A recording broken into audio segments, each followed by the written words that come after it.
I tell people this all the time, especially for being like, Black, Indigenous, people of color.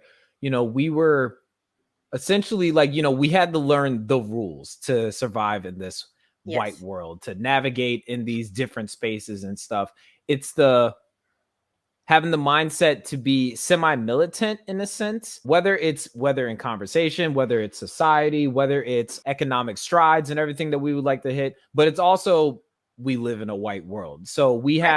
are essentially, we'll just use the word groomed for this situation, but we have to adapt to survive in this country or Right. in a lot of these spaces, but not necessarily live in these spaces. Right. And the toll that it ends up taking, it does end up taking where we're always in militant mode. And just like, as you said, it's like, we don't know what it's like to be safe because we are always taught to, I would say, cope with the danger that we're in, but not Right. exactly know what liberation and freedom feels like. I wrote recently about how for a lot of Black and brown people, resistance is rest because we've been denied it. See, you've only been on here for 42 minutes and 56 seconds. Can you say that one more time? Because Yeah. somebody's in the back of the church picking their wedgie out, wiping the crust out their eyes. I need to say that one more again for me, please. Yeah. For a lot of us in marginalized identities, a lot of Black and brown people specifically, rest is resistance. Resisting these systems of oppression is rest because we've been denied rest.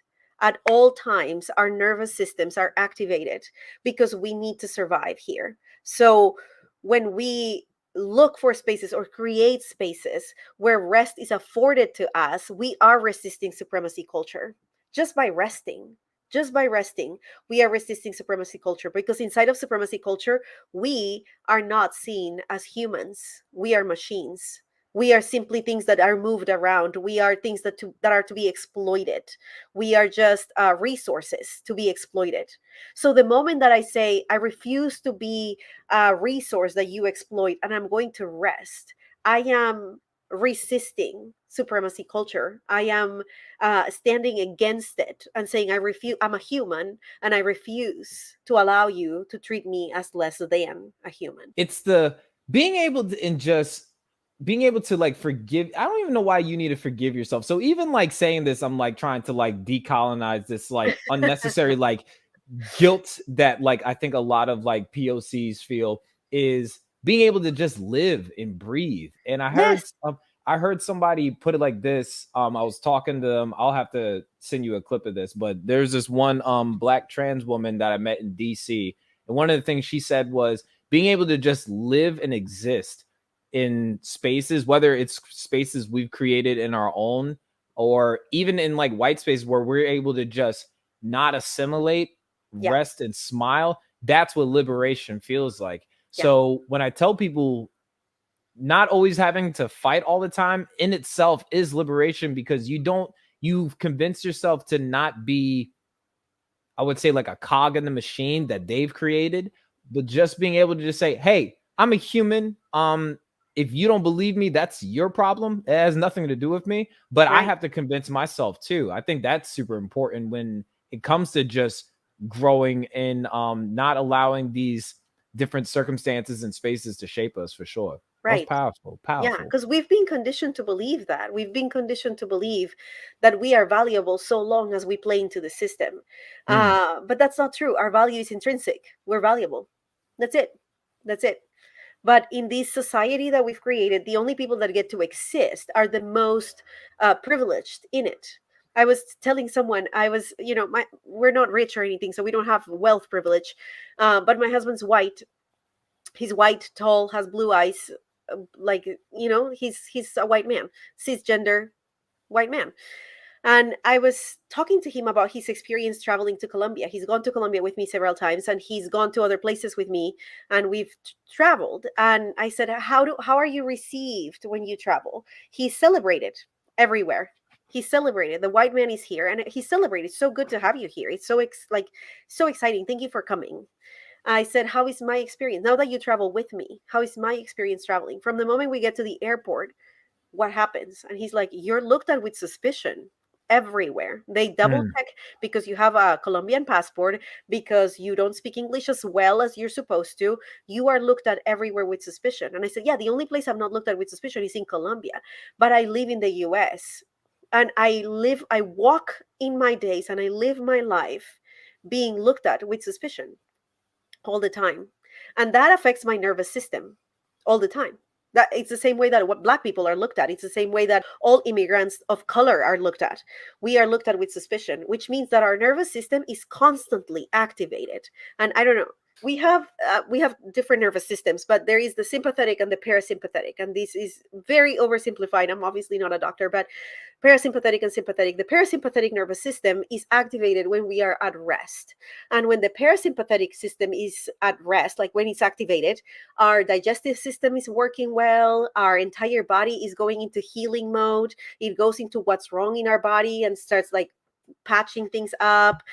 Your brain is able to think in better ways because your amygdala is not sending all of these signals to your body to be on alert. But when the sympathetic nervous system is activated, which is the fight flight, it activates the fight flight response. Your amygdala starts sending all of these neurotransmitters to your body and telling your body, we are in danger, we are in danger. And so your stomach, your digestive system stops working because you cannot digest when you're in danger. There is no healing that is happening at the cellular level. No healing can happen while you are in the sympathetic nervous system.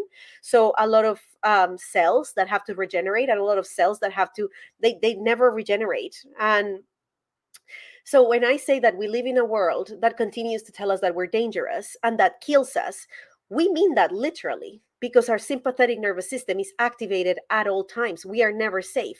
There is no space in the world where Black trans women are safe. So they get cancer. So they get stomach issues. They get sick. A lot of us don't have spaces where we are safe.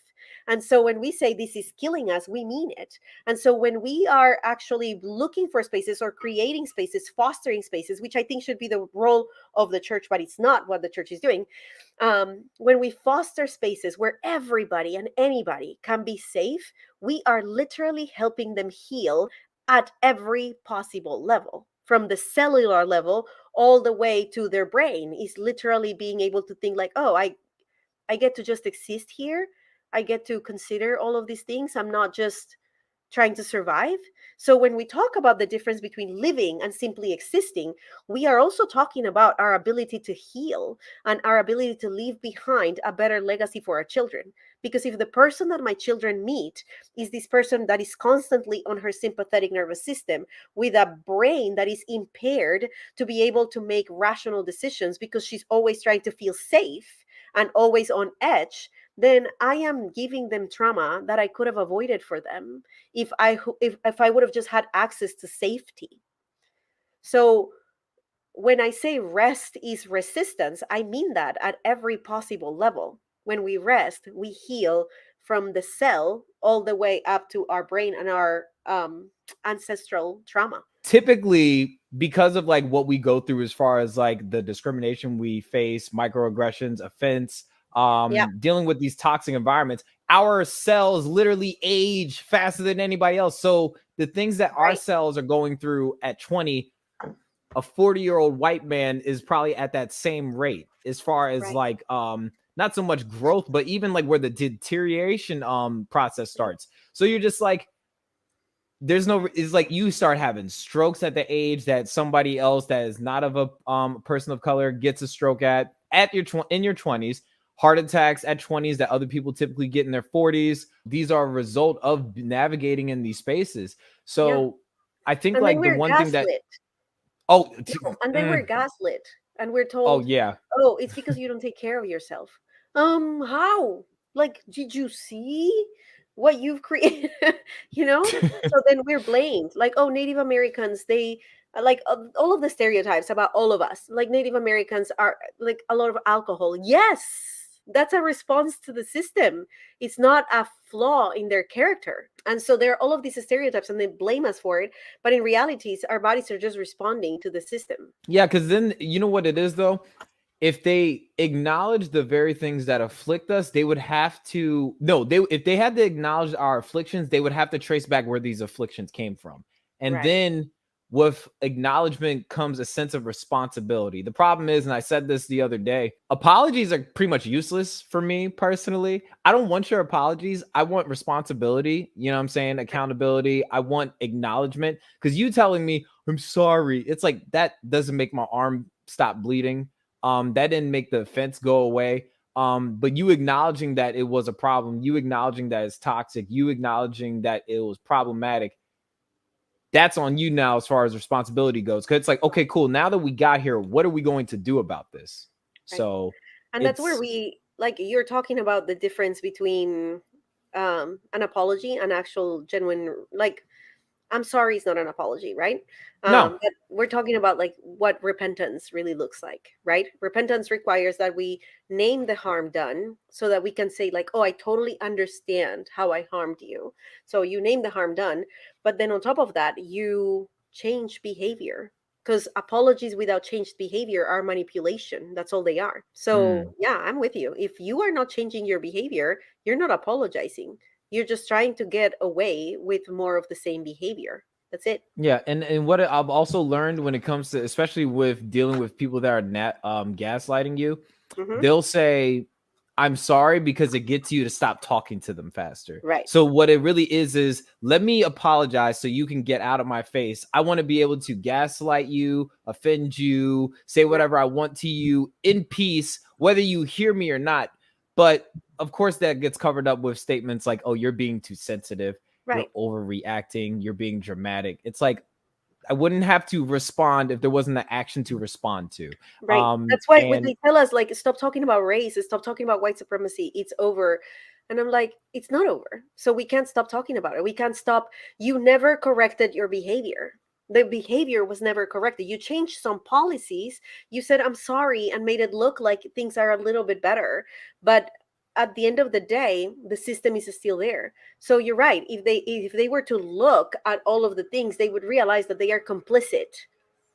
And that complicity requires for them to change a lot of behavior that they don't want to change right now.